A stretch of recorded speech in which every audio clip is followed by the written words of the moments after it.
everyone, my name is Margot Kamaya, and for today we will be featuring one of DK books take on the Vietnam War. So it's a big book, right? I don't have the specifications like how big it is or what the size is. If you are interested, I'm gonna add it to the to the description box in terms of the specs of the book. Right, so this is the Vietnam War, right, published by DK. So it's one of, I think, the hotly discussed topics in American history. So why am I discussing the Vietnam War? I'm from the Philippines. Back in the days, the Philippines had very strong relationship with the United States. Actually, until now, we do have a special relationship with the United States. And during the Vietnam War, specifically from 1965 until 1975, we played a huge part in it because at that time the American bases in Subic and Zambales, as well as the Clark Air Base in Pampanga, was still under the American country. You know, they were on a 99-year lease from the original point in time wherein they colonized the Philippines. But in 1992, the Senate of the Philippines decided to cut off, or to cancel the lease of the American bases in the Philippines. Right, so that's a brief background of, why the Philippines also played a somewhat prominent role in the Vietnam War. So at the height of the Vietnam War, American forces being deployed in Vietnam first landed in the Philippines, whether it's in Subic or in Clark Air Base, and then they were lifted or transferred to Vietnam, and so on and so forth. Right. Another thing is that by the end of April 29, or by the end of the Vietnam War in 1975, a lot of Vietnamese people, particularly those in South Vietnam, also, when they evacuated or fled Vietnam, some of them were reached the Philippines, and we actually have in Puerto Princesa, Palawan, there is what we call a Vietnam village, right? But some of, or majority of the Vietnamese who live in the Vietnam village were already migrated to either Canada or the United States years ago, right? But it's still called a Vietnam village. Some of their descendants who decided to marry into Filipino families or decided to stay in the Philippines, they're still maintaining that Vietnamese village. Right? Okay, so back to the book, Vietnam War. For those who are not familiar with the Vietnam War, it all actually started after World War II, with the Cold War, right, between the communist countries and the non-communist countries like the United States. To put it into context, were very afraid of China and Russia in terms of dominating, the other countries and converting them into communism. Okay. So for them, there was a huge threat, and the United States made it their mission to stop, the spread of communism. They were somewhat successful in stopping communism in Korea, similar to what happened in Germany at the time. During the Korean War, they were able to divide North Korea into two. You have the North Korea, which was under communism, right? And then the South Korea, which was had the free enterprise, okay, and United States also had an army base because of the aftermath of the Korean War. And then when the Americans started to dabble in the Vietnam conflict, no, between Vietnam citizens and their colonizers, the French, they found themselves not being supported by their allies.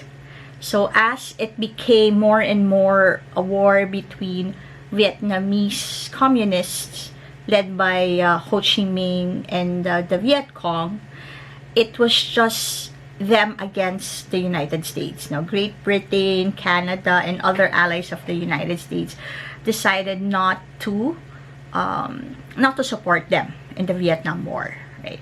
I'm not going to go into the politics of it. It's a huge and complicated history. But as a starter, you know, if you are a beginner in the Vietnam War history, I would highly recommend this book. Similar to other formats of DK, it's full of illustrations. Okay. Just to give you a background, so it covers the period from the 1950s or even 1940s up to the end of the Vietnam War in 1975. So these are just some photos and some of the content. No, it discusses the context, right, the landscape during the time, tackles a little about the politics both in the United States and in Vietnam, and even other parts of Southeast Asia, no, affected by Vietnam and communism. Okay, so just imagine from Harry Truman until Gerald Ford, the Americans were consumed by the Vietnam War. It became an unpopular war back in the United States. Okay, I think one of the many reasons for that is because of the draft.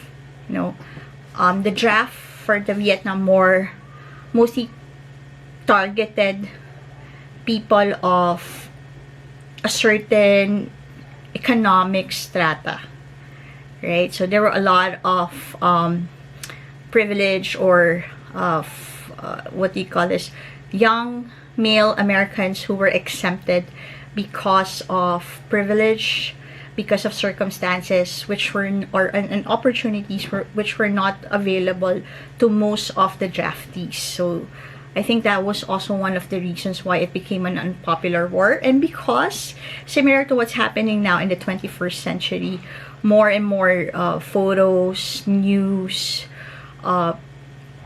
and veterans, you know, share their experiences through media, through radio, television. Communication was more open, no, compared to like a generation before for the Korean War or for World War II. So it's really mass media as well as people, you know, taking the liberty or had the taking the liberty of sharing, you know, what they have seen. So as we move into the, you know, latter part of the 20th century and now in our time, which is the 21st century, you know, more and more information is available. I think the only thing that we are responsible for is how to validate if those information are correct, no, and which would be the sources, right? Some folks don't necessarily like some of the views of a DK, you know, publishing, because they said it's very Western or it has a little bias towards the United States. But again, that's how it is, you know. But for me, I would, you know, whatever I've read, whatever I've seen, I would normally validate it with other sources as well. Okay, but why would I recommend this book? I would recommend this for starters, you know, as a beginner, someone who would like to have a general knowledge. Then if it really interests you, the topic, then that's the time that you know, go and buy different books, different sources, do your own research, right? It shouldn't limit you. Okay, so this is just your starting point of learning about the Vietnam War. Right? Okay. So a lot of illustrations, there are descriptions as well in the book. Right? Okay. I also like the last part of this because it kind of tackles the Vietnam War, let's say, in terms of popular culture. Okay, here. So, movies, no? That were inspired by Vietnam. So, there's a lot. There's a lot. Platoon. You also had Rambo. You have Full Metal Jacket. Robin Williams, I like this movie a lot. Good Morning Vietnam. What else? Green Berets with John Wayne, and so on and so forth. No? The Deer Hunter, which starred Robert De Niro, okay, was also inspired by Vietnam. You also have Tom Cruise, no, tackling a veteran story, Born the 4th of July. Even Forrest Gump had you know, tackled or talked about Vietnam as well in the movie, right? So there you have it. This is the Vietnam War by DK, the definitive illustrated guide or history of Vietnam. Right? How much did I buy this? If we here in the Philippines, I bought this in Fully Book. It's a local bookstore for 1,499 pesos. Roughly, it's about $25 to $30 now if you buy this in Amazon.com or maybe in eBay as well, right? So that's the comparison in terms of the price. So if you have the opportunity, you know, you like studying war history, right? Southeast Asia history, or American history for that matter, then I highly recommend that you get a copy of this particular book. Okay? Right. Okay, so that's it for today's episode, all about the Vietnam War by DK Books. Thank you again for watching. Please don't forget to like, share, subscribe to the channel, youtube.com/Margo Kamaya. And I'll see you all on my next episode. Okay? So thank you everyone. Stay safe. Take care. Goodbye.